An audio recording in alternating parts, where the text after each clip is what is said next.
അസ്സലാമു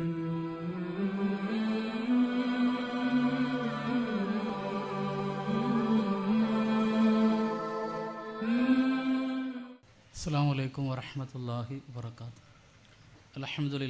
അൽഹംദുലില്ലാഹി വഹദ സ്വലാത്തു വസ്സലാമു അലാ മൻ ലാ നബിയ്യിൻ ബഅദ. തഖുല്ലാ ഇബാദല്ലാ റബ്ബൽ ആലമീൻ. ബഹുമാന്യരായ സഹോദരന്മാരെ, വിശുദ്ധ ഖുർആനിലെ സൂറത്തുകളെ സമ്പൂർണമായി പഠിക്കുന്ന ഒരു പഠന പദ്ധതിയിലാണ് നമ്മൾ ഓരോരുത്തരുമുള്ളത്. അതിലെ 12ാമത്തെ ജുസ്ഇൻ്റെ ഒരു ഖുലാസയാണ് ഇവിടെ അവതരിപ്പിക്കുന്നത്. ഈ ജുസ്ഇൽ 2 സൂറത്തുകളാണ് വരുന്നത്. അതിലൊന്ന് 11ാം അധ്യായം സൂറ ഹൂദിലെ 6 മുതൽ 123 വരെയുള്ള വചനങ്ങളാണ്. മറ്റൊന്ന് 12ാം അധ്യായം സൂറ യൂസുഫിലെ 1 മുതൽ 52 വരെയുള്ള ആയത്തുകളാണ്. അഥവാ ഈ ജുസ്ഇൽ ആകെ 170 ആയത്തുകൾ. വിശുദ്ധ ഖുർആനിലെ അധ്യായങ്ങളുടെ പേര് നമ്മൾ പരിശോധിക്കുമ്പോൾ പ്രവാചകന്മാരുടെ പേരിലുള്ള 6 അധ്യായങ്ങൾ നമുക്ക് കാണാൻ സാധിക്കും.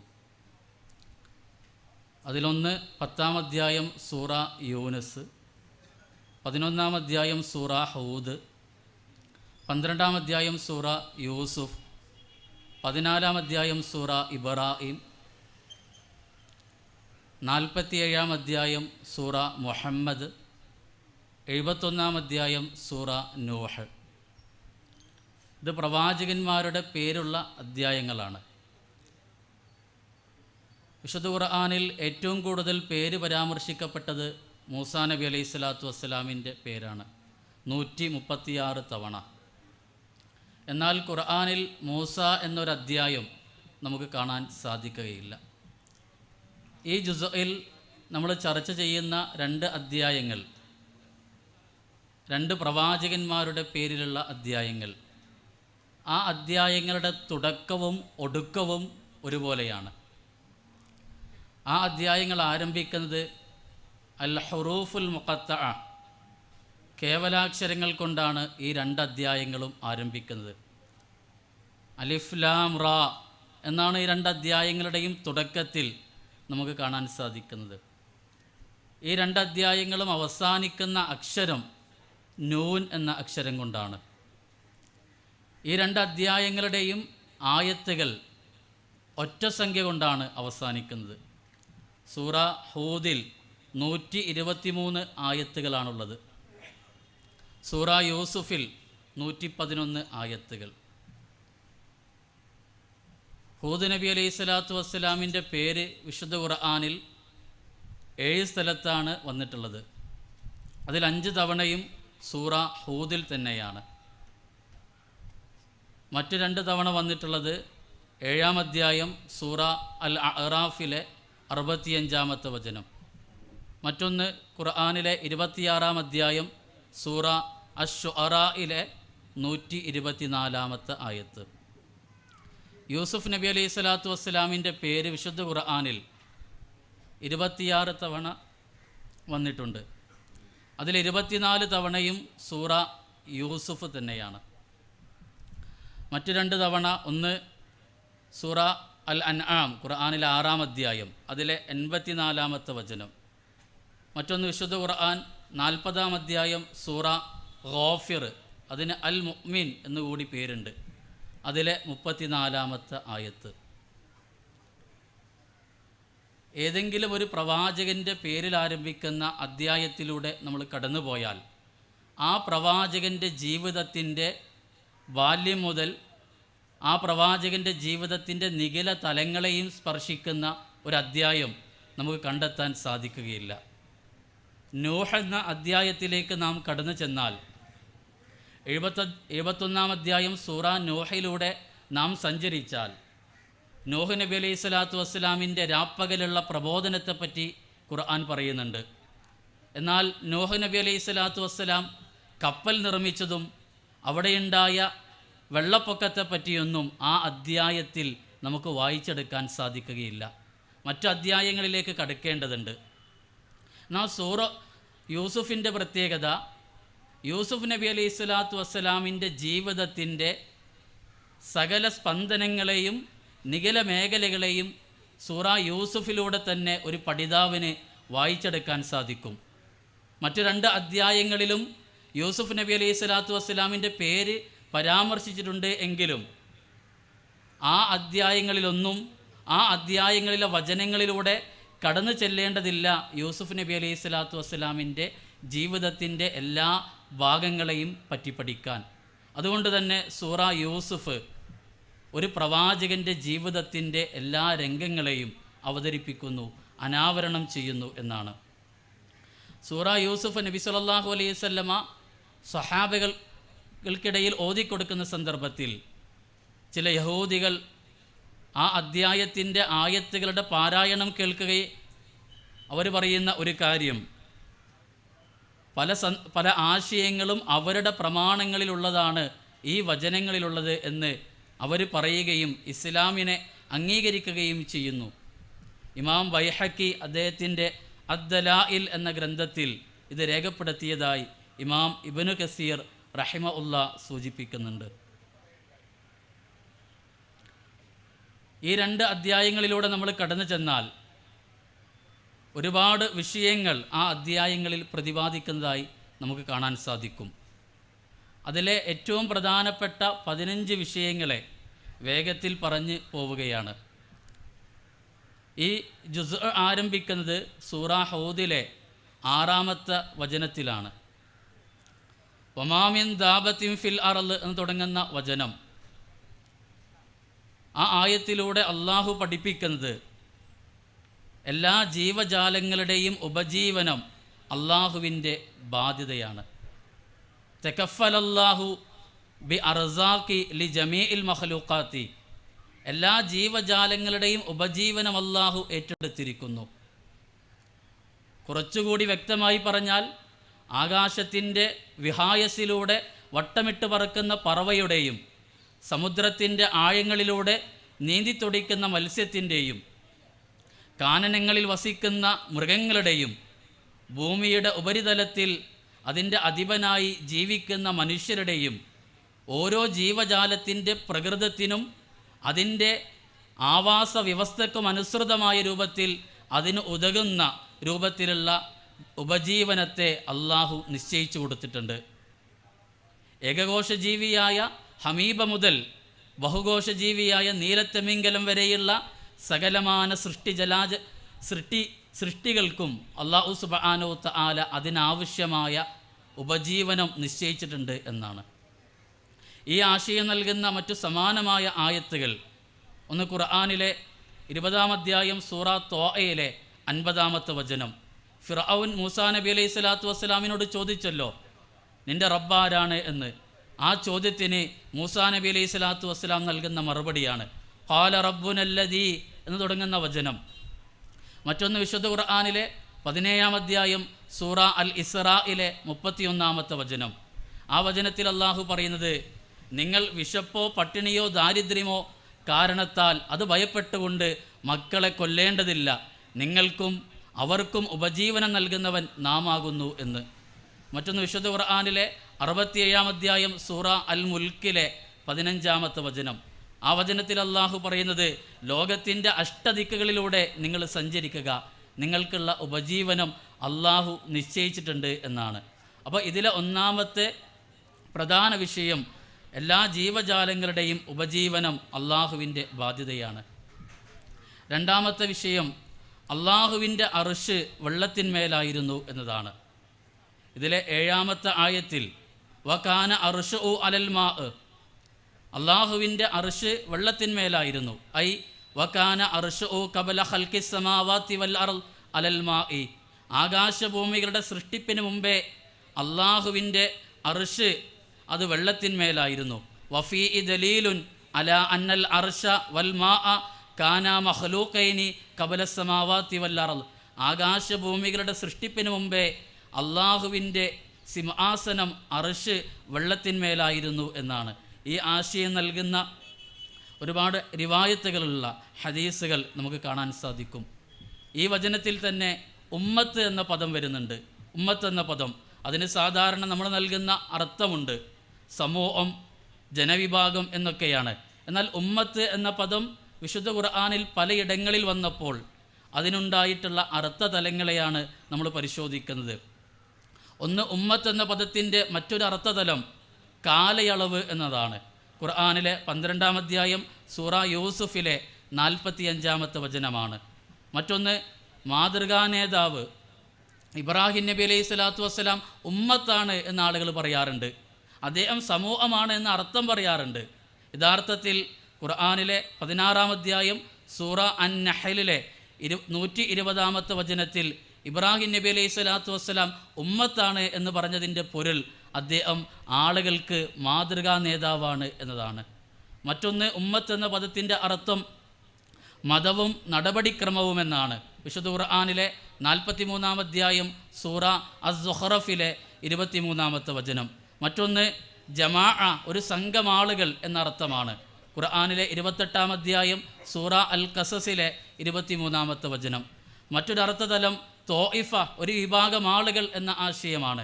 ഖുർആനിലെ 7-ാം അധ്യായം സൂറ അൽ അറാഫിലെ 159-ാമത്തെ വചനം. ഇനി ഈ ജുസ്ഇലെ നമ്മൾ ചർച്ച ചെയ്യുന്ന മൂന്നാമത്തെ വിഷയം സന്തോഷത്തിലും സന്താപത്തിലും വിശ്വാസികളുടെ അവിശ്വാസികളുടെയുമൊക്കെ നിലപാട് എന്തായിരിക്കുമെന്നാണ്. ഈ വചനങ്ങളിൽ 8 മുതൽ 11 വരെയുള്ള ആയത്തുകളിൽ അല്ലാഹു സുബ്ഹാനഹു തആല പറയുന്നുണ്ട്, അള്ളാഹുവിൽ നിന്ന് വല്ല അനുഗ്രഹവും അവരിൽ നിന്ന് നീങ്ങിപ്പോയാൽ അവിശ്വാസികളായ ആളുകൾ നന്ദികേട് കാണിക്കുകയും അവർ നിരാശരായി മാറുകയും ചെയ്യുന്നു. എന്നാൽ അള്ളാഹു അവർക്ക് അനുഗ്രഹം നൽകിയാൽ അവർ അമിതമായി ആഹ്ലാദിക്കുകയും അഹങ്കരിക്കുകയും അള്ളാഹുവിനെ മറക്കുകയും ചെയ്യുന്നവരാണ്. എന്നാൽ വിശ്വാസികൾ അവരെല്ലാ സന്ദർഭങ്ങളിലും അവരുടെ നിലപാടും സമീപനവും കൃത്യമായിരിക്കും എന്ന്. ഇതേ ആശയം നൽകുന്ന മറ്റു വചനങ്ങൾ ഖുർആനിലെ 89-ാം അധ്യായം സൂറ അൽ ഫജറിലെ 15-16 ആയത്തുകൾ. മറ്റൊന്ന്, വിശുദ്ധ ഖുർആനിലെ 57-ാം അധ്യായം സൂറ അൽ ഹദീദിലെ മാ അസ്വാബ മിൻ മുസീബത്തിൻ എന്ന് തുടങ്ങുന്ന വചനം, അതിലെ 22-23 ആയത്തുകൾ. മറ്റൊന്ന്, കുല്ലൻ യുസീബന ഇല്ലാ മാ കതബല്ലാഹു ലനാ എന്ന ഖുർആനിലെ 9-ാം അധ്യായം സൂറ തൗബയിലെ 51-ാമത്തെ വചനം.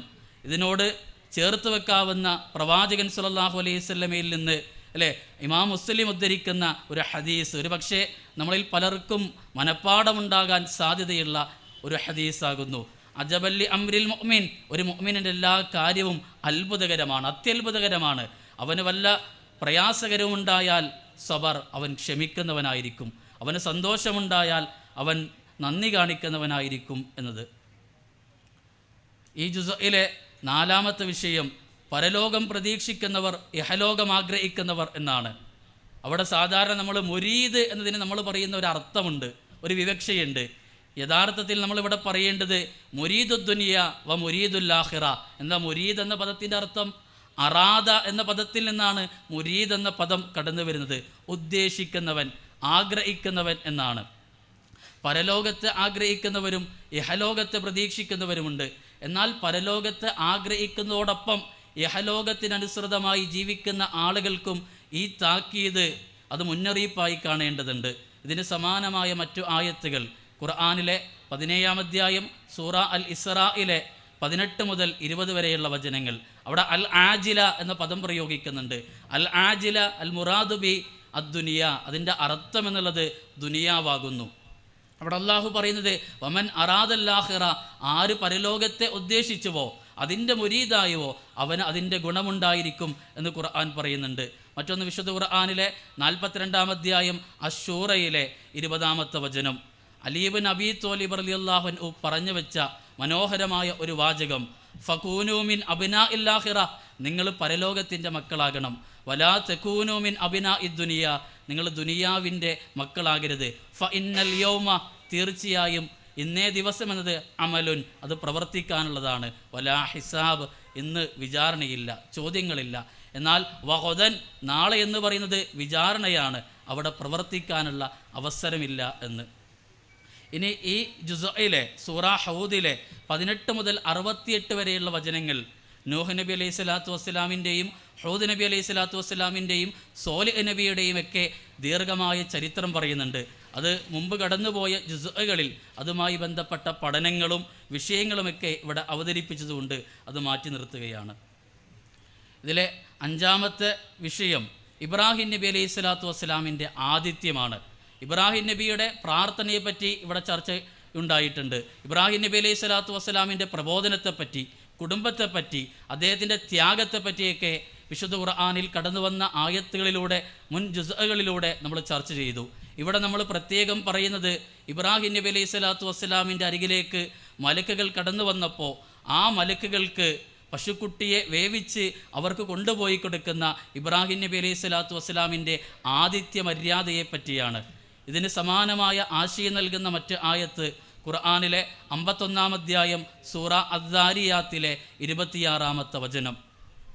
ഇനി ഈ ജുസ്ഇലെ, ഈ സൂറയിലെ 77 മുതൽ 99 വരെയുള്ള വചനങ്ങൾ ലൂത്ത് നബി അലൈഹി സ്വലാത്തു വസ്സലാമിൻ്റെയും ഷുഐബ് നബി അലൈഹി സ്വലാത്തു വസ്സലാമിൻ്റെയും മൂസാ നബി അലൈഹി സ്വലാത്തു വസ്സലാമിൻ്റെയും ഒക്കെ ചരിത്രമാണ്. അതൊക്കെ മുൻ ജുസ്അകളിൽ ചർച്ച ചെയ്തുകൊണ്ട് നമ്മൾ മാറ്റിവെക്കുകയാണ്. ഇനി ഈ ജുസ്ഇൽ നമ്മൾ ചർച്ച ചെയ്യുന്ന 6ാമത്തെ വിഷയം ദൗർഭാഗ്യവാൻ, സൗഭാഗ്യവാൻ, ഷഖീ വ സഈദ് എന്ന ആശയമാണ്. ഈ പ്രവാചകന്മാരുടെ ചരിത്രമൊക്കെ പറഞ്ഞിട്ട് ഖുർആൻ പറയുന്നുണ്ട്, ആ പ്രവാചകന്മാരുടെ ചരിത്രത്തിൽ നിന്ന് ആര് പാഠം ഉൾക്കൊള്ളുന്നില്ലയോ, മുൻകാല സമൂഹങ്ങളുടെ ചരിത്രത്തിൽ നിന്ന് ആര് ജീവിതത്തിൽ പാഠം ഉൾക്കൊണ്ടുകൊണ്ട് മാതൃകാപരമായ ജീവിതം നയിക്കുന്നില്ലയോ, അള്ളാഹുവിൽ വിശ്വസിക്കുന്നില്ലയോ, അവൻ പരലോകത്ത് ഫമിൻ ഷഖീയുൻ വ സഈദ്, അവരുടെ കൂട്ടത്തിൽ ദൗർഭാഗ്യവാനും സൗഭാഗ്യവാനും ഉണ്ടായിരിക്കും എന്നാണ്. അപ്പോൾ ചരിത്രത്തിൽ നിന്ന് പാഠം ഉൾക്കൊള്ളാത്തവന് ഖുർആൻ നൽകിയ നാമകരണമാണ് ഷഖീ എന്നുള്ളത് നാം മനസ്സിലാക്കുക. ഈ ജുസ്ഇലെ സൂറ ഹൂദിലെ 7ാമത്തെ വിഷയമായി നമ്മൾ ചർച്ച ചെയ്തത് ഇസ്തിഖാമയാണ്. മതത്തിൽ അടിയുറച്ചു നിൽക്കുക എന്നുള്ളതാണ്. ഇതും പ്രവാചകന്മാരുടെ ചരിത്രം പറഞ്ഞ്, പ്രത്യേകിച്ച് മൂസാ നബി അലൈഹി സ്വലാത്തു വസ്സലാമിന് അള്ളാഹു നൽകിയ തൗറാത്തിൽ അദ്ദേഹത്തിൻ്റെ അനുയായികൾ ഭിന്നിക്കുകയുണ്ടായ സന്ദർഭത്തിൽ അള്ളാഹു ഇസ്തിഖാമത്തിനെ പരിചയപ്പെടുത്തുകയാണ്. മൂസാ നബി അലൈഹി സ്വലാത്തു വസ്സലാമിൻ്റെ അനുയായികൾ തൗറാത്തിൽ അവർ ഭിന്നിച്ചതുപോലെ വിശുദ്ധ ഖുർആനിൻ്റെ കാര്യത്തിൽ നിങ്ങൾ ഭിന്നിക്കരുത് എന്ന ഒരു മുന്നറിയിപ്പാണ് അല്ലാഹു സുബ്ഹാനഹു വ തആല ഈ വചനത്തിലൂടെ നമ്മളെ പഠിപ്പിക്കുന്നത്. ഇതിൻ്റെ ആശയം നൽകുന്ന മറ്റു സമാനമായ ആയത്തുകൾ വിശുദ്ധ ഖുർആനിലെ 41-ാം അധ്യായം സൂറ ഫുസ്സിലത്തിലെ 30-ാമത്തെ വചനം, ഇന്നല്ലദീന ഖാലൂ റബ്ബുനല്ലാഹ് സുമ്മസ്തഖാമു എന്ന് തുടങ്ങുന്ന വചനം. മറ്റൊന്ന് വിശുദ്ധ ഖുർആനിലെ 42-ാം അധ്യായം സൂറ ഷൂറയിലെ 15-ാമത്തെ വചനം. ഇനി നമ്മൾ ചർച്ച ചെയ്യുന്നത് ഇതിലെ 8ാമത്തെ വിഷയം 116 മുതൽ 119 വരെ കടന്നു വരുന്ന ആയത്തുകൾ മുൻ സമുദായങ്ങളുടെ, ജനവിഭാഗങ്ങളുടെ വിനാശത്തിൻ്റെ കാരണമെന്താണ് എന്ന് അതിൽ കൊടുത്ത ABCD എന്നുള്ള 4 കാര്യങ്ങൾ കൊടുത്തിട്ടുണ്ട്. അതിൽ അവിശ്വാസം, അഹങ്കാരം, അത് പൊതുവായ കാര്യങ്ങളാണ്. എന്നാൽ ഈ ജുസ്ഇൽ പ്രത്യേകം പരാമർശിക്കുന്നത് സുഖലോലുപതയെ പറ്റിയാണ്. മുത്തറഫീങ്ങളായി അടിച്ചു പൊളിച്ച് ജീവിക്കുന്നവരായി മാറിയ ആളുകൾ, അതുപോലെ തന്നെ ഒരു ജനസമൂഹത്തിൽ മുസ്ലിഹ ഇല്ലെങ്കിൽ, ഇസ്ലാഹ് നടക്കുന്നില്ലെങ്കിൽ ആ ജനവിഭാഗത്തെ അള്ളാഹു നശിപ്പിക്കുമെന്ന് പ്രത്യേകം ഈ വചനത്തിൽ അള്ളാഹു സുബ്ഹാനഹു വ തആല പഠിപ്പിക്കുന്നുണ്ട്.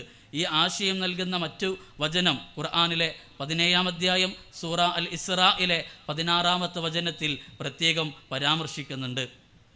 റസൂലുള്ളാഹി സ്വല്ലല്ലാഹു അലൈഹി വസല്ലമ എടുത്തു പറയുന്ന ഒരു വചനം, പ്രവാചകൻ സല്ലല്ലാഹു അലൈഹി വസല്ലം പഠിപ്പിക്കുന്ന ഒരു തിരുവചനം കാണാം. ഇസ്ലാം ഗരീബൻ, അപരിചിതമായി കടന്നു വന്നു, വസയഊദു ഗരീബ, അത് അപരിചിതമായി പോവുകയും ചെയ്യും. ഫതൂബാലിൽ ഉറബാ, അന്ന് ചില ആളുകൾക്ക് മംഗളമുണ്ട്. ആർക്കാണ് മംഗളം? അവർ ഇസ്ലാഹ് നടത്തുന്നവരാണ്. ജനങ്ങൾക്കിടയിലുണ്ടായ ആദർശ വൈകല്യങ്ങളെ അത് ശുദ്ധീകരിച്ച് യഥാർത്ഥ തൗഹീദിൻ്റെ, വിശ്വാസത്തിൻ്റെ, അഖീദയുടെ പാതയിലേക്ക് കൊണ്ടുവരുന്ന ആളുകൾ ഏതൊരു ജനസമൂഹത്തിലില്ലയോ ആ ജനസമൂഹത്തെ അള്ളാഹു നശിപ്പിച്ചു കളയും എന്ന മുന്നറിയിപ്പാണ് അള്ളാഹു നൽകുന്നത്. ഈ ജുസ്ഇൽ നമ്മൾ ചർച്ച ചെയ്യുന്ന 9ാമത്തെ വിഷയം പ്രവാചകന്മാരുടെ കഥകൾ നമുക്ക് നൽകുന്ന സന്ദേശം എന്താണ്? പ്രവാചകന്മാരുടെ കഥകൾ വിശുദ്ധ ഖുർആൻ അവതരിപ്പിക്കുന്നുണ്ട്. അതിലൂടെ ഖുർആൻ നമുക്ക് നൽകുന്ന സന്ദേശം എന്താ? ലഅല്ലഹും യതഫക്കറൂൻ, അവർ ഉറ്റാലോചിക്കുന്നവരായേക്കാം. ഖുർആനിലെ 7-ാം അധ്യായം സൂറ അൽ അറാഫിലെ 176-ാമത്തെ വചനം. അതുപോലെ തന്നെ ഇബറത്തുല്ലി ഉലിൽ അൽബാബ്, വിവേകികൾക്ക് ഗുണപാഠമാകുന്നു, ഖുർആനിലെ 12-ാം അധ്യായം സൂറ യൂസുഫിലെ 111-ാമത്തെ വചനം.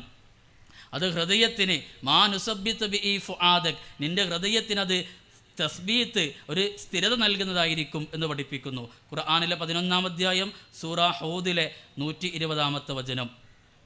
ഇനി ഈ ജുസ്ഇൽ നാം ചർച്ച ചെയ്യുന്ന 10-ാമത്തെ വിഷയം, അത് നമ്മൾ സൂറ യൂസുഫിലേക്ക് കടക്കുകയാണ്. അവിടെ ഒന്നാമതായി ഖുർആനിൻ്റെ ഭാഷയെ പറ്റിയാണ് പറയുന്നത്.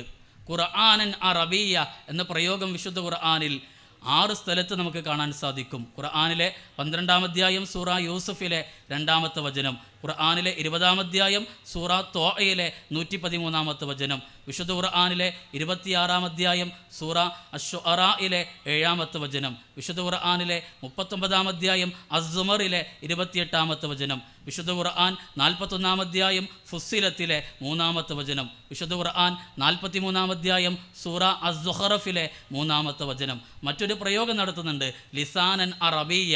ലിസാന് എന്നുള്ളതിന് ലൊഗത്ത് എന്നാണ് അർത്ഥം, ഭാഷ എന്നുള്ളതാണ്. അങ്ങനെയും വിശുദ്ധ ഖുർആനിൻ്റെ ഭാഷയെ അവതരിപ്പിക്കപ്പെടുന്നുണ്ട്.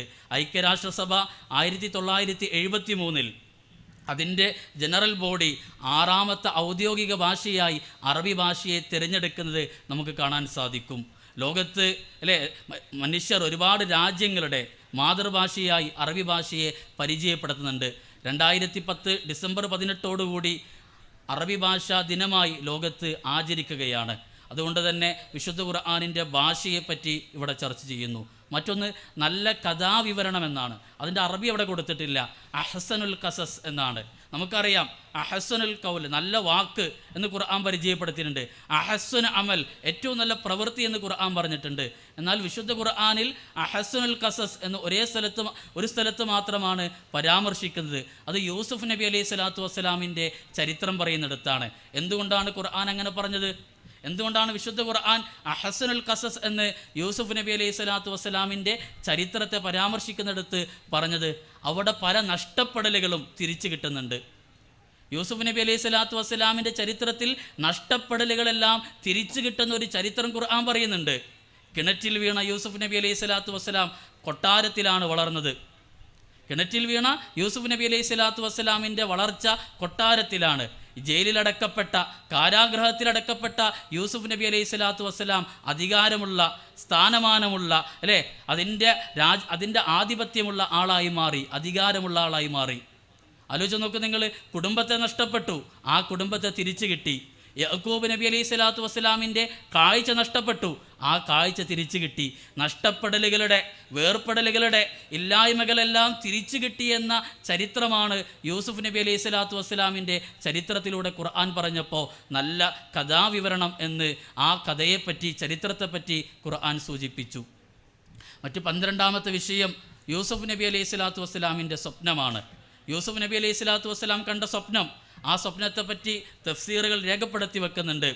അൽ കവാകിബു ഇഖ്വ, അവിടെ നക്ഷത്രങ്ങൾ എന്നതുകൊണ്ട് ഉദ്ദേശിക്കുന്നത് അദ്ദേഹത്തിൻ്റെ സഹോദരന്മാരാണ്. വശംസു വൽ ഖമർ അബൂഉ വ ഉമ്മുഉ, അവിടെ സൂര്യനും ചന്ദ്രനും എന്ന് പറഞ്ഞത് അദ്ദേഹത്തിൻ്റെ മാതാപിതാക്കളാണ് എന്ന് പഠിപ്പിക്കുന്നുണ്ട്. വിശുദ്ധ ഖുർആനിൽ മറ്റു പ്രവാചകന്മാരുടെ സ്വപ്നത്തെപ്പറ്റി ചർച്ച ചെയ്യുന്നുണ്ടോ? ഉണ്ട്. 2 പ്രവാചകന്മാരുടെ സ്വപ്നത്തെപ്പറ്റി ഖുർആൻ ചർച്ച ചെയ്യുന്നുണ്ട്. അത് വിശുദ്ധ ഖുർആനിലെ 37-ാം അധ്യായം അസ്സോഫാത്തിലെ 102-ാമത്തെ വചനം. ഇബ്രാഹിം നബി അലൈഹി സ്വലാത്തു വസ്സലാം മകനെ ഇസ്മായിലിനെ ബലിയിറക്കാൻ പോകുന്നത് സ്വപ്നം കണ്ടു എന്ന് ഖുർആൻ പഠിപ്പിക്കുകയാണ്. മറ്റൊന്ന് വിശുദ്ധ ഖുർആനിലെ 48-ാം അധ്യായം സൂറ അൽ ഫതഹിലെ 27-ാമത്തെ വചനം. റസൂലുള്ളാഹി സ്വല്ലല്ലാഹു അലൈഹി വസല്ലമ ഉംറയ്ക്ക് പോയ ചരിത്രം നമുക്കറിയാം. എന്നാൽ ആദ്യം ഉംറ നിർവഹിക്കാൻ സാധിക്കാതെ മടങ്ങി വന്നപ്പോൾ പ്രവാചകൻ സ്വല്ലല്ലാഹു അലൈഹി വസല്ലമ കണ്ട സ്വപ്നം യാഥാർത്ഥ്യമാകും എന്ന് അല്ലാഹു സുബ്ഹാനഹു വ തആല പഠിപ്പിക്കുന്നു. അപ്പോൾ യൂസുഫ് നബിയുടെ സ്വപ്നം പറയുന്നതോടൊപ്പം തന്നെ ഇബ്രാഹിം നബി അലൈഹി സ്വലാത്തു വസ്സലാമിൻ്റെ സ്വപ്നത്തെയും മുഹമ്മദ് നബി സല്ലല്ലാഹു അലൈഹി വസല്ലമ കണ്ട സ്വപ്നത്തെയും വിശുദ്ധ ഖുർആൻ നമ്മുടെ മുന്നിൽ അവതരിപ്പിക്കുന്നുണ്ട്. ഇതിലെ 13-ാമത്തെ വിഷയം ജീവിത വിശുദ്ധിയാണ്. ആലോചിച്ച് നോക്കുക നിങ്ങൾ, ജീവിതത്തിൻ്റെ അനുകൂലമായ സന്ദർഭവും സാഹചര്യവും സമയവും കടന്നു വരുമ്പോൾ തെറ്റിലകപ്പെട്ടു പോകുന്ന ആളുകൾ, എന്നാൽ എല്ലാ സന്ദർഭങ്ങളും സാഹചര്യങ്ങളും സമയവും എല്ലാം അനുകൂലമായി കടന്നു വന്നിട്ടും ഖാല റബ്ബി അസ്സിജ്നു അഹബ്ബു ഇലയ്യ മിമ്മാ യദ്ഊനനി ഇലൈ എന്ന് പ്രഖ്യാപിക്കാൻ യൂസുഫ് നബി അലൈഹി സ്വലാത്തു വസ്സലാമിന് സാധിച്ചു. എന്നെ ഏതൊരു കാര്യത്തിനാണോ ഈ സുലൈഖ വിളിക്കുന്നത്, സുലൈഖയുടെ ഇംഗീതത്തിന് വഴങ്ങിക്കൊടുത്താൽ മതി, നിന്നുകൊടുത്താൽ മതി. സാഹചര്യമെല്ലാം അനുകൂലമാണ്. പക്ഷേ ആ അനുകൂലമായ സാഹചര്യത്തിൽ പോലും അള്ളാഹുവിനെ ഭയപ്പെട്ടുകൊണ്ട് ജീവിച്ച ഒരു പ്രവാചകൻ്റെ ചരിത്രം യൂസുഫ് നബി അലൈഹി സ്വലാത്തു വസ്സലാമിൻ്റെ ചരിത്രത്തിലൂടെ ഖുർആൻ അവതരിപ്പിക്കുകയാണ്. അള്ളാഹുവിൻ്റെ അർശ് കിട്ടുന്ന ആളുകളുടെ വിഭാഗം പറയുന്നിടത്ത് അതിലൊരു മനുഷ്യൻ ആരാണ്? വറജുലുൻ ദഅതു ഇംറഅത്തുൻ ദാതു മൻസിബിൻ, നല്ല കുലീനയുള്ള വജമാലിൻ, ഭംഗിയുള്ള ഒരു പെണ്ണ്, ഒരു സ്ത്രീ, ആ മനുഷ്യനെ വിളിക്കുകയാണ്. ആ മനുഷ്യൻ പറയുന്നു, സാഹചര്യമെല്ലാം അനുകൂലമായിട്ടും ഇന്നി അഖാഫുല്ലാ, ഞാൻ അള്ളാഹുവിനെ ഭയപ്പെടുന്നു എന്ന തിരുവചനം പ്രവാചകൻ സല്ലല്ലാഹു അലൈഹി വസല്ലമ പഠിപ്പിക്കുന്നുണ്ട്. ഈ ജുസ്ഇലെ 14-ാമത്തെ വിഷയം യൂസുഫ് നബി അലൈഹി സ്വലാത്തു വസ്സലാമിൻ്റെ പ്രബോധനമാണ്. ആലോചിച്ച് നോക്കുക, നിങ്ങൾ വിശുദ്ധ ഖുർആനിൽ പക്ഷികളെ പറ്റി പറയുന്നുണ്ട്, അബാബിലിനെ പറ്റി പരിചയപ്പെടുത്തിയിട്ടുണ്ട്, ഖുറാബ് കാക്കയെ പറ്റി പരിചയപ്പെടുത്തിയിട്ടുണ്ട്, ഹുദ്ഹുദ് മരംകൊത്തിയെ പറ്റി പരിചയപ്പെടുത്തിയിട്ടുണ്ട്. മരംകൊത്തിയെ പറ്റി ഖുർആൻ പറഞ്ഞതെന്താ? ആ മരംകൊത്തിയുടെ പ്രബോധനമാണ്, ദഅവത്താണ്. യൂസുഫ് നബി അലൈഹി സ്വലാത്തു വസ്സലാം ആ കാരാഗ്രഹത്തിൽ കിടക്കുമ്പോഴും അവരോട് ചോദിച്ചില്ലേ, അർബാബുൻ, നിങ്ങൾ ആരെയാണ് ഇലാഹുകളായി സ്വീകരിക്കുന്നത്? അമില്ലാഉൽ വാഹിദുൽ ഖഹാർ, ആ ഏകനായ അള്ളാഹുവിന് പുറമെ ആരെയാണ് നിങ്ങൾ വിളിക്കുന്നത് എന്ന് ചോദിച്ച് ആ കാരാഗ്രഹത്തിൽ പോലും തൗഹീദിൻ്റെ, ഏകദൈവാരാധനയുടെ തൗഹീദിലേക്ക് ആളുകളെ ക്ഷണിച്ച യൂസുഫ് നബി അലൈഹി സ്വലാത്തു വസ്സലാമിൻ്റെ ചരിത്രം ഖുർആൻ നമ്മളെ പഠിപ്പിക്കുകയാണ്. അതിന് സമാനമായ മറ്റൊരായത്ത് ഖുർആനിലെ 41-ാം അധ്യായം സൂറ ഫുസ്സിലത്തിലെ 33-ാമത്തെ വചനം, ഒമൻ അഹ്സന ഖൗലൻ എന്ന് തുടങ്ങുന്ന വചനം നമ്മൾ കൂട്ടി വായിക്കുക. റസൂലുള്ളാഹി സ്വല്ലല്ലാഹു അലൈഹി വസല്ലമ അലി ഇബ്നു അബീ ത്വാലിബ് റളിയല്ലാഹുവിനെ വിളിച്ചുകൊണ്ട് പഠിപ്പിച്ചു കൊടുത്ത ഒരു തിരുവചനം, ഫവല്ലാഹി, അല്ലാഹുവാണേ സത്യം, ലിഅൻ യഹദിയല്ലാഹു ബിക റജുലൻ വാഹിദ, നീ കാരണം ഒരാൾക്ക് ഹിദായത്ത് കിട്ടാൻ അത് നിമിത്തമായാൽ ഈ ദുനിയാവിലെ ഏറ്റവും വലിയ സമ്പാദ്യം അതാകുന്നു എന്ന് പ്രവാചകൻ സല്ലല്ലാഹു അലൈഹി വസല്ലം പഠിപ്പിച്ചു. ആകാശത്തിൻ്റെ ചുവട്ടിൽ ഒരു മനുഷ്യൻ നിർവഹിക്കുന്ന ഏറ്റവും നല്ല കാര്യം അള്ളാഹുവിൻ്റെ ദീനിലേക്ക് ആളുകളെ ക്ഷണിക്കലാണ്, ദഅവത്ത് നടത്തലാണ് എന്ന് നമുക്ക് കാണാൻ സാധിക്കും. അതുകൊണ്ട് തന്നെ ഈ ജുസ്ഇൽ പ്രതിപാദിക്കപ്പെട്ട പ്രധാന വിഷയങ്ങളെപ്പറ്റി നമ്മൾ പറഞ്ഞു. അതിലെ 15-ാമത്തെ ഒരു വിഷയം കൂടിയുണ്ട്. അത് യൂസുഫ് നബി അലൈഹി സ്വലാത്തു വസ്സലാമിൻ്റെ സ്വപ്നവ്യാഖ്യാനമാണ്.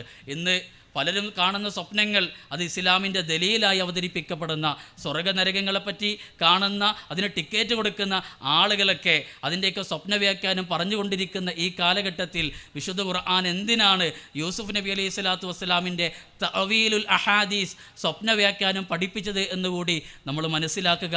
അതുകൊണ്ട് ഈ ജുസ്ഇൽ പ്രധാനമായി പറഞ്ഞു വെച്ച 15 കാര്യങ്ങളാണ് നിങ്ങളുടെ മുന്നിൽ അവതരിപ്പിച്ചിട്ടുള്ളത്. ഇനിയും ഒരുപാട് ആശയങ്ങളെ, ഒരുപാട് വിഷയങ്ങളെ ഇതിലേക്ക് കൂട്ടിച്ചേർക്കാനുണ്ട് എന്ന ബോധ്യത്തോടെ ഇതിൽ പലതും ഇനിയും നമ്മൾ ഏഡ് ചെയ്യാനും പഠിക്കാനും നമ്മുടെ മുന്നിൽ തുറന്നു നിൽക്കുകയാണ് എന്ന് സമർപ്പിച്ചുകൊണ്ട് അല്ലാഹു സുബ്ഹാനഹു വ തആല ഇത് നമ്മളിൽ നിന്ന് സ്വീകരിക്കപ്പെടുന്ന ഒരു കർമ്മമായി അല്ലാഹു കബൂൽ ചെയ്യട്ടെ എന്ന് പ്രാർത്ഥിച്ചുകൊണ്ട് അവസാനിപ്പിക്കുന്നു. അസ്സലാമു അലൈക്കും വറഹ്മത്തുള്ളാഹി വബറകാതുഹു.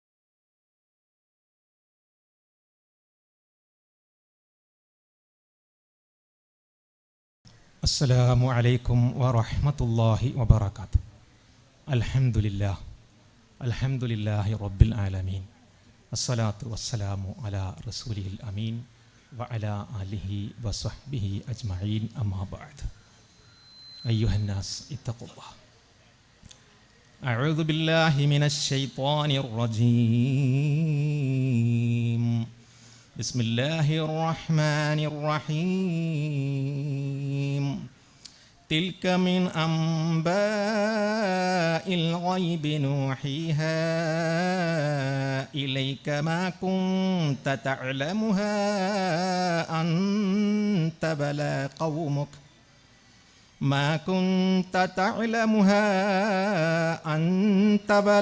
قومك من قبل هذا فاصبر إن العاقبة للمتقين. اللهم رب اشرح لي صدري ويسر لي أمري واحلل عقدة من لساني يفقهوا قولي. ആദരണീയരായ പണ്ഡിതരെ, നേതാക്കന്മാരെ, ആദരണീയരായ സഹോദരന്മാരെ, സഹോദരികളെ, കാരുണികൻ്റെ മഹത്തായ അനുഗ്രഹത്താൽ അള്ളാഹുവിൻ്റെ കലാം പഠിക്കുവാനും അതിൽ ചിന്തിക്കുവാനും അതനുസരിച്ച് പരമാവധി ജീവിതത്തെ ക്രമപ്പെടുത്തുവാനുമൊക്കെയുള്ള ശ്രമത്തിലാണ് ഞാനും നിങ്ങളും.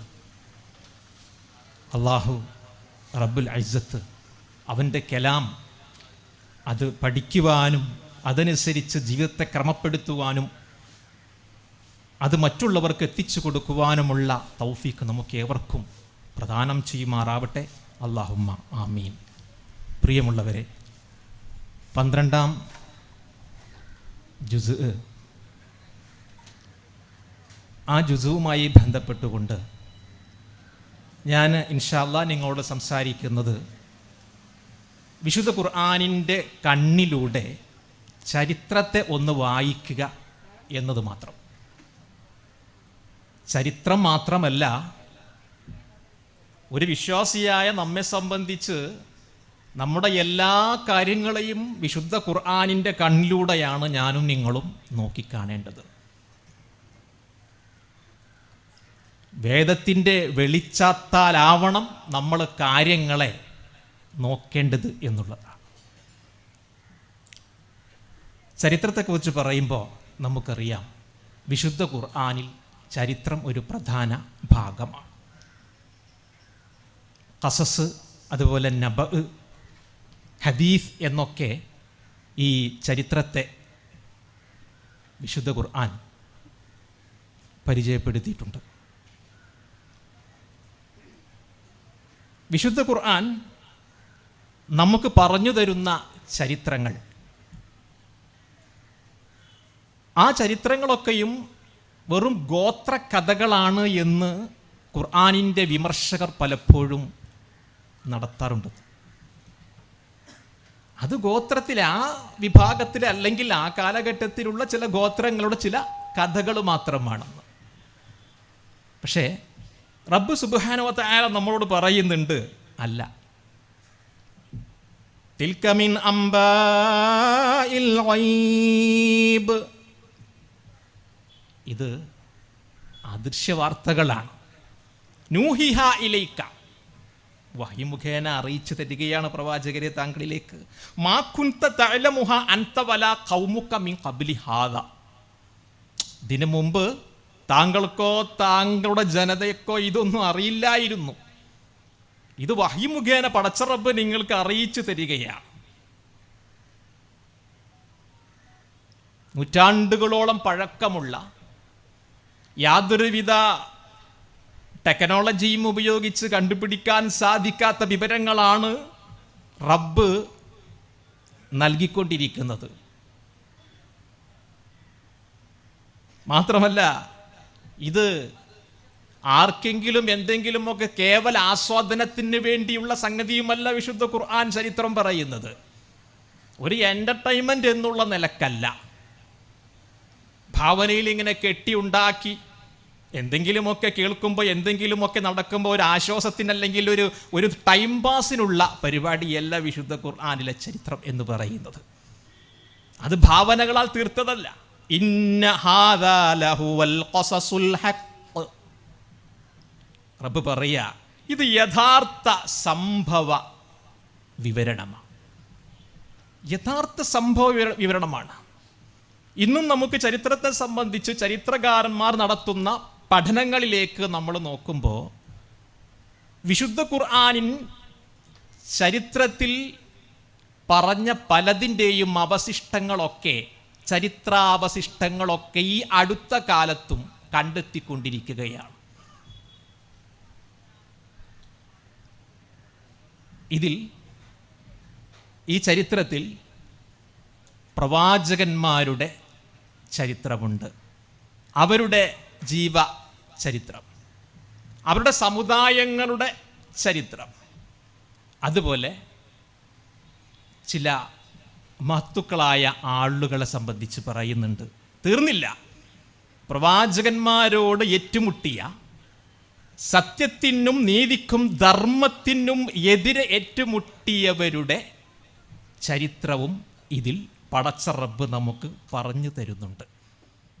അപ്പം ചില വ്യക്തികളെ, സമൂഹങ്ങളെ, അതുപോലെ പ്രവാചകന്മാരെയൊക്കെ ജീവചരിത്രം പറഞ്ഞു തരുന്നു.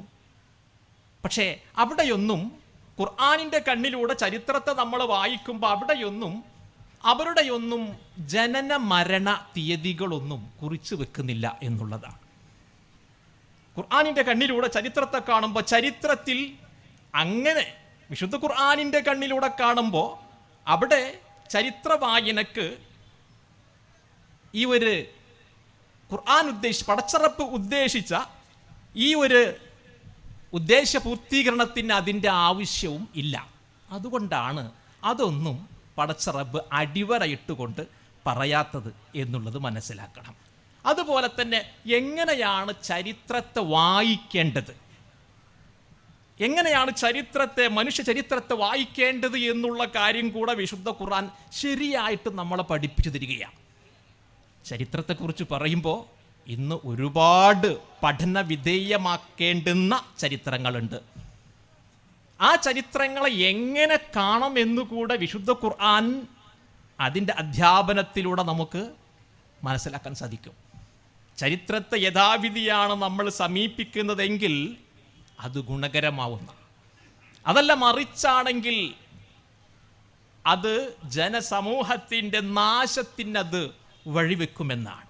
ഇവിടെ നോക്കൂ, വിശുദ്ധ ഖുർആനിലൂടെ പടച്ച റബ്ബ് ചരിത്രത്തെ എങ്ങനെ വായിക്കണം എന്ന് പഠിപ്പിച്ചു തരികയാണ്.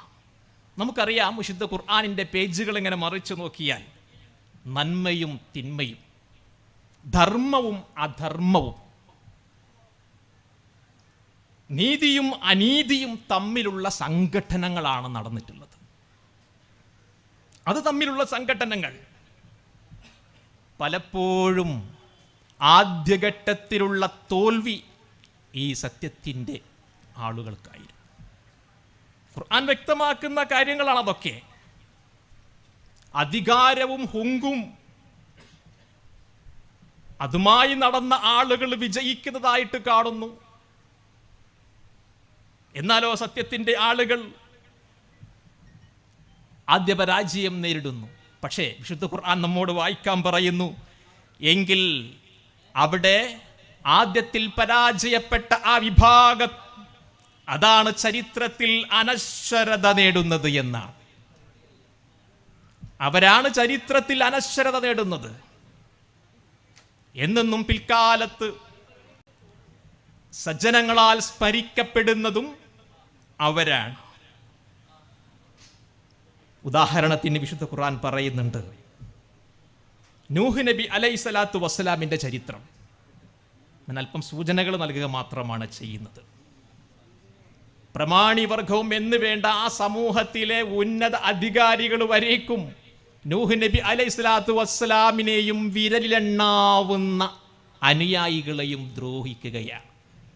ഏതെല്ലാം നിലക്ക് ദ്രോഹിക്കാൻ സാധിക്കുമോ ആ നിലക്ക് മുഴുവനും അവരെ ദ്രോഹിക്കുകയാണ് പ്രിയമുള്ളവരെ.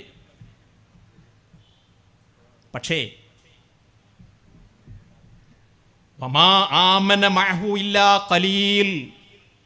ഇല്ല, അദ്ദേഹത്തിൻ്റെ കൂടെ വളരെ കുറച്ചാളുകൾ മാത്രമേ ഉണ്ടായിട്ടുള്ളൂ.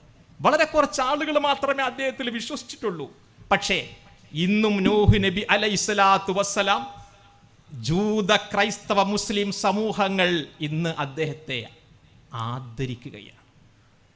പ്രവാചകന്മാരുടെ ചരിത്രമൊക്കെ എടുത്ത് പരിശോധിച്ച് നോക്കിയാൽ, വിശുദ്ധ ഖുർആനിൻ്റെ കണ്ണിലൂടെ നമ്മൾ വായിച്ചു കഴിഞ്ഞാൽ, വേദ വെളിച്ചം തെളിച്ചുകൊണ്ട് ചരിത്രത്തെ പഠന വിധേയമാക്കിയാൽ, ആ സത്യത്തിൻ്റെ ആളുകളുടെ ആ സത്യത്തിൻ്റെ വാക്കുകൾ എന്നും തലമുറകളിലൂടെ കേട്ടുകൊണ്ടിരിക്കുകയാണ്. ശരിയായ ആദർശം എന്നും കേട്ടുകൊണ്ടിരിക്കുകയാണ്.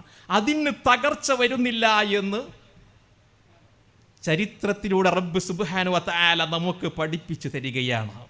ഇബ്രാഹിം നബി അലൈഹിസ്സലാത്തു വസ്സലാം, അദ്ദേഹത്തിൻ്റെ ചരിത്രം നമുക്കറിയാം. കൊണ്ടെന്ന് പിടികൂടി കൊണ്ടുവരികയാണ്, നശിപ്പിക്കുക. മൂപ്പരെ എന്ത് ചെയ്യണം? ഇല്ലായ്മ ചെയ്യാം. അതിന് വേണ്ടി തീക്കുണ്ടാരമൊരുക്കുകയാണ്, അതിലേക്ക് വലിച്ചെറിയുകയാണ്. പക്ഷേ ഇല്ലായ്മ ചെയ്യാൻ സാധിച്ചില്ല പ്രിയമുള്ളവരെ, ഇല്ലായ്മ ചെയ്യാൻ സാധിച്ചില്ല. അദ്ദേഹം കൊണ്ടുവന്ന അദ്ദേഹത്തിനാൽ അവിടെ ആ പ്രബോധിത വർഗം വളരെ ചുരുക്കമാണെങ്കിലും അവർ സ്വീകരിച്ച സത്യ ആദർശം നശിപ്പിക്കാൻ സാധിച്ചില്ല. ആ മൂസ ഇബ്രാഹിം നബി അലൈഹി സ്വലാത്തു വസ്സലാമും ഇന്നും ആദരിക്കപ്പെടുകയാണ്. എന്നാൽ ആ സത്യാദർശത്തിനും അതിൻ്റെ ആളുകളോടും എന്നും ക്രൂരത മാത്രം കാട്ടിയ ജനങ്ങൾ ഇന്നും ശപിക്കപ്പെട്ടുകൊണ്ടിരിക്കുകയാണ് സജ്ജനങ്ങളുടെ നാക്കിലൂടെ. അതുപോലെ പടച്ച റബ്ബിനാൽ എല്ലാം അവർ ശപിക്കപ്പെട്ടുകൊണ്ടിരിക്കുകയാണ്. ഫറോവയും പ്രഭൃതികളും ഭരണത്തിലിരിക്കെ അവരെ മുഴുവൻ സ്തുതിക്കുവാനായിരുന്നു സ്തുതിപാഠകരായ ജനങ്ങൾ ശ്രദ്ധിച്ചത്. മൂസാ നബി അലൈഹിസ്സലാത്തു വസ്സലാമും ചെറിയ ഒരു സംഘവും അവർക്കെതിരെ തിരിഞ്ഞു, എല്ലാവരും തിരിഞ്ഞു. എന്നിട്ട് എന്തുണ്ടായി പ്രിയമുള്ളവരെ? ഇന്നും അതാ ആ മൂസ അലൈഹിസ്സലാത്തു വസ്സലാമ അദ്ദേഹം ഇന്നും ആദരിക്കപ്പെട്ടുകൊണ്ടിരിക്കുകയാണ്. അദ്ദേഹത്തിൻ്റെയൊക്കെ കരങ്ങളിലൂടെ റബ്ബ് സുബ്ഹാനഹു വ തആല നമുക്ക് പറഞ്ഞു തന്ന ആ സത്യ ആദർശം ഇന്നും ജ്വലിച്ചുകൊണ്ടിരിക്കുകയാണ്. ഇവിടെ നാം മനസ്സിലാക്കേണ്ടത് ചരിത്രത്തിലേക്കുള്ള തിരിഞ്ഞുനോട്ടം അത്യന്താപേക്ഷിതമാണ്. വിശുദ്ധ ഖുർആൻ അത് ഇടയ്ക്കിടയ്ക്ക് നമ്മളോട് പറയുന്നുണ്ട്, പിന്നോട്ടൊന്ന് തിരിഞ്ഞു നോക്കാൻ. സീറു ഫിൽ അർളി സുമ്മ അൻദുറു കൈഫ കാന ആഖിബത്തുൽ മുകദ്ദിബീൻ. ഭൂമിയിൽ ഒന്ന് സഞ്ചരിക്കാൻ വേണ്ടി പറയാം നമ്മളോട്. ഒന്ന് സഞ്ചരിക്കണം നിങ്ങൾ, എന്നിട്ട് നോക്കണം എങ്ങനെയാണ് സത്യനിഷേധികളുടെ പര്യവസാനം എന്ന് നിങ്ങളൊന്ന് നോക്കണേ എന്ന് നോക്കാൻ വേണ്ടി പറയുകയാണ്. എന്ന് വിചാരിച്ച് ഒരാൾ സത്യവിശ്വാസിയായി ജീവിക്കണമെങ്കിൽ നാടുനീളെ ചുറ്റിക്കറങ്ങി എവിടെയൊക്കെയോ ചരിത്രാവശിഷ്ടങ്ങളുണ്ടോ ആ ചരിത്രാവശിഷ്ടങ്ങളൊക്കെയും കണ്ടുപിടിച്ചെങ്കിൽ മാത്രമേ സത്യവിശ്വാസികളായി മുന്നോട്ട് നീങ്ങുവാൻ സാധിക്കുകയുള്ളൂ എന്നൊന്നും പറയുന്നില്ല. നമുക്ക് വ്യക്തമായ ചരിത്രം നമ്മുടെ മുമ്പിലുള്ള അള്ളാഹുവിൻ്റെ കലാം നമുക്ക് പറഞ്ഞു തന്നുകൊണ്ടിരിക്കുകയാണ്. ഞാൻ നേരത്തെ പറഞ്ഞു, ഇന്ന ഹാദാ ലഹുവൽ ഖസസുൽ ഹഖ്. യാതൊരു സന്ദേഹവും അതിലില്ല. യഥാർത്ഥ സംഭവ വിവരണങ്ങളാണ് പ്രിയമുള്ളവരെ നമ്മുടെ മുമ്പിലുള്ള ആ ചരിത്ര സംഭവങ്ങൾ. മാതൃകാ സമൂഹത്തിൻ്റെ നിർമ്മിതിയിൽ വലിയ പങ്കുണ്ട് ചരിത്രത്തിലേക്ക് തിരിഞ്ഞു നോക്കുക എന്നുള്ളത്. മാതൃകാ സമൂഹം കെട്ടിപ്പടുത്തു കഴിഞ്ഞാൽ പലരുടെയും അധാർമികതയുടെ താവളങ്ങളും കൊട്ടാരങ്ങളും തകർന്ന് തരിപ്പണമാകും എന്നുള്ളത് കൊണ്ട് തന്നെയാണ് എന്നും സത്യാദർശത്തിൻ്റെ വിരോധികൾ ചരിത്രത്തിൽ തൊടാൻ, ചരിത്രത്തെ മാറ്റിമറിക്കാൻ, ചരിത്രത്തിൻ്റെ താളുകൾ പിച്ചിച്ചീന്തുവാൻ മുമ്പോട്ട് വന്നത് അതുകൊണ്ട് തന്നെയാണ്. ഇന്നും ഗൗരവത്തിൽ നാം പഠന വിധേയമാക്കേണ്ടുന്ന വിഷയം മനസ്സിലാക്കണം. പ്രിയമുള്ളവരെ, സൂറത്തുൽ ഫാത്തിഹ ഒന്നാമത്തെ ജുസിയിൽ നമ്മൾ പഠന വിധേയമാക്കിയിട്ടുണ്ടായിരിക്കും. റബ്ബിനോട് നമ്മൾ ചോദിക്കുന്നുണ്ട്, ഇഹ്ദിനസ് സിറാത്തൽ മുസ്തഖീം സിറാത്തൽ ലദീന അൻഅംത അലൈഹിം ഗൈറിൽ മഗ്ദൂബി അലൈഹിം വലദ്ദാല്ലീൻ.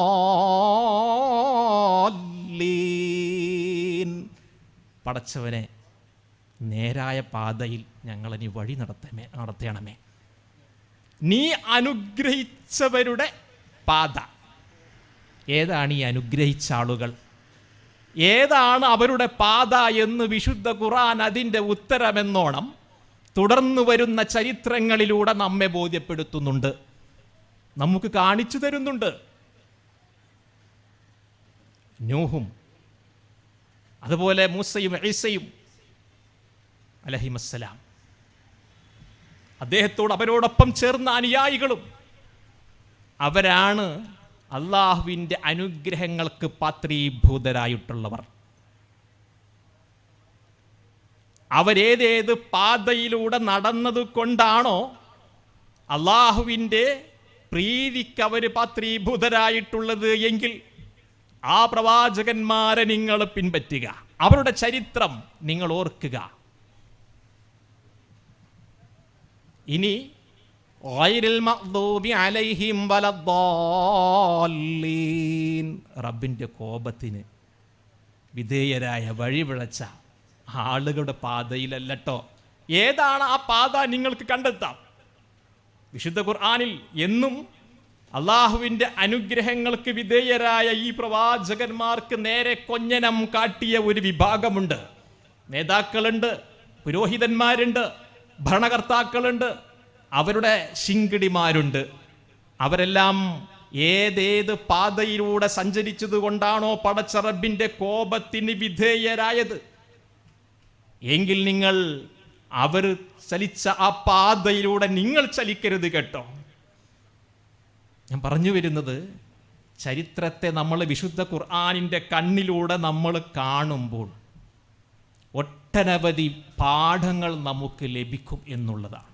ഞാൻ അടിവരയിട്ടുകൊണ്ട് പറയുന്നു, ഈ വിഷയം അല്ല, ഇവിടെ നടക്കുന്ന എല്ലാ വിഷയങ്ങളും കേവലം ഇവിടെ സംസാരിക്കുന്നവരുടെ കേവലം സംസാരങ്ങൾക്കപ്പുറമായോ കേൾക്കുന്ന നിങ്ങൾ കേട്ടതിൻ്റെ അപ്പുറമായോ യാതൊന്നുമില്ല എന്ന് ആരും ധരിക്കരുത്.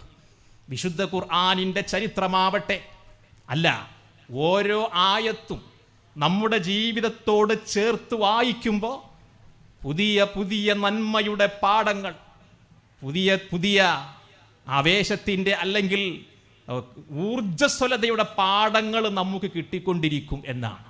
അതുകൊണ്ട് വിശുദ്ധ ഖുർആനിൻ്റെ ഓരോ ആയത്തുകളും പ്രിയമുള്ളവരെ നമ്മുടെ ജീവിതത്തോട് ചേർത്ത് നാം വായിക്കണമെന്ന് ഈ അവസരത്തിൽ എന്നോടും നിങ്ങളോടും ആവശ്യപ്പെടുകയാണ്. ഇനി ഈ ഭാഗത്തിൽ ചരിത്ര സ്മാരകങ്ങളാണ്. ഇന്ന് ലോകത്തൊരുപാട് ചരിത്ര സ്മാരകങ്ങളുണ്ട്, ഒട്ടനവധി ചരിത്ര സ്മാരകങ്ങളുണ്ട്. ഈ ഓരോ ചരിത്ര സ്മാരകങ്ങളും അത് പോയി കാണുന്നവരോട് സംസാരിക്കുകയാണ്. ചരിത്രകാരന്മാരെ സംബന്ധിച്ച് പറഞ്ഞ ഒരു വർത്തമാനമാണ് ഞാൻ പറയുന്നത്. ഏതൊരു സ്മാരകത്തെ നമ്മൾ കാണുമ്പോഴും ആ സ്മാരകമൊക്കെ നമ്മളോട് സംസാരിക്കുകയാണ്. നമ്മുടെ ഭാഷയിൽ പലതിനെക്കുറിച്ചും. ഒരു മരത്തിൻ്റെ വേര് അതതിൻ്റെ അടിയിലേക്കാണ്, എന്നാൽ ജനസമുദായത്തിൻ്റെ വേരാണ് ഈ ചരിത്ര സ്മാരകങ്ങൾ എന്ന് ചരിത്രം പറയാറുണ്ട്.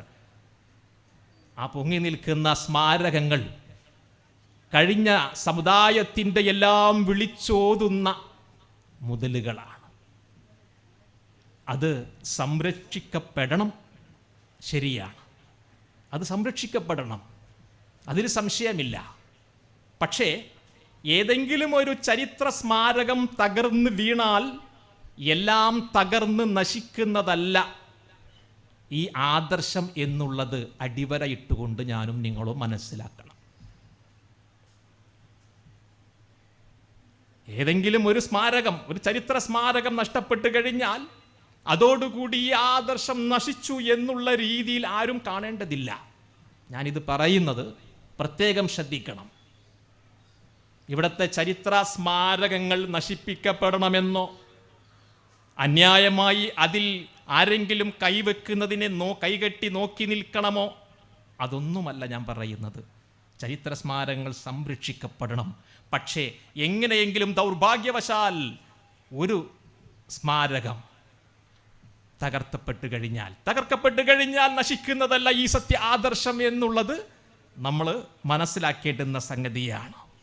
അല്ലാഹു റബ്ബുൽ ഇസ്സത്ത് പറയുന്നുണ്ട്, ذَلِكَ مِنْ أَنْبَاءِ الْقُرَى نَقُصُّ عَلَيْكَ مِنْهَا قَائِمٌ وَحَصِيدٌ. പ്രവാചകരോട് പറയുക, അവ ആ ഗ്രാമങ്ങളുടെ വാർത്തകളെ നാം താങ്കൾക്ക് കഥനം ചെയ്തു തരികയാണ്. അവിടെ ചില ഗ്രാമങ്ങളൊക്കെ പാടെ നശിപ്പിക്കപ്പെട്ടിട്ടുണ്ട്, ചിലതിൻ്റെ അവശിഷ്ടങ്ങളൊക്കെ അവിടെ ഉണ്ടായിട്ടുണ്ട്. പക്ഷേ പാടെ നശിപ്പിക്കപ്പെട്ടവിടത്തും ആ സ്ഥലങ്ങളിലും സത്യ ആദർശം നശിച്ചു പോയിട്ടില്ല. ഇത് നമ്മൾ വ്യക്തമായി മനസ്സിലാക്കേണ്ടുന്ന സംഗതിയാണ് പ്രിയമുള്ളവരെ. എന്നാൽ ചില ചരിത്ര സ്മാരകങ്ങൾ സംരക്ഷിക്കപ്പെടൽ, അതിൻ്റെ ദൗത്യം റബ്ബ് സുബ്ഹാനഹു വ തആല ഏറ്റെടുക്കും എന്നുള്ളതാണ്. അതിന് ഉദാഹരണമാണ് ഫറോവയുടെ, ഫിർഔനിൻ്റെ ശരീരം. ഫൽയൗമ നുനജ്ജീക ബിബദനിക ലിതകൂന ലിമൻ ഖൽഫക ആയ. വിശുദ്ധ ഖുർആൻ പറയുന്നുണ്ട്, ഇന്ന് നിന്റെ ശരീരം നമ്മൾ രക്ഷപ്പെടുത്തുകയാണ്. ലിമൻ ഖൽഫക ആയ, നിനക്ക് ശേഷക്കാർക്ക്, ശേഷമുള്ളവർക്കൊരു ദൃഷ്ടാന്തമായിട്ട്.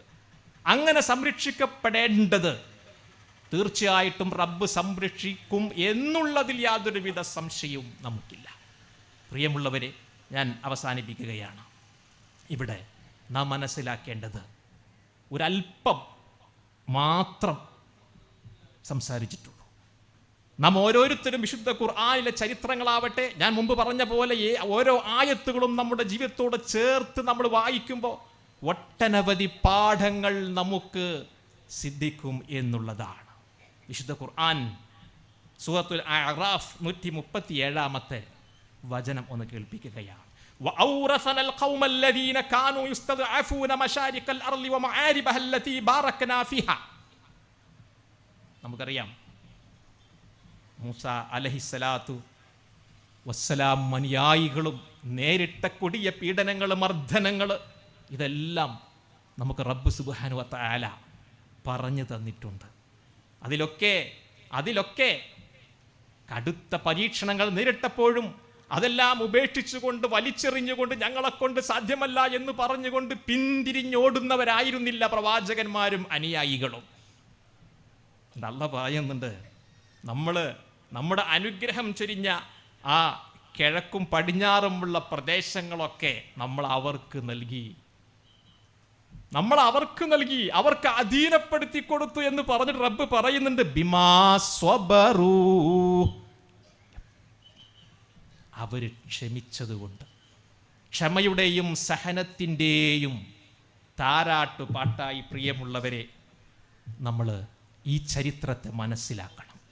വിശുദ്ധ ഖുർആനിൻ്റെ കണ്ണിലൂടെ, വിശുദ്ധ ഖുർആനിൻ്റെ വെളിച്ചം അടിച്ചുകൊണ്ടായിരിക്കണം എല്ലാ സംഗതികളെയും ഒരു വിശ്വാസി കാണേണ്ടത് എന്ന്.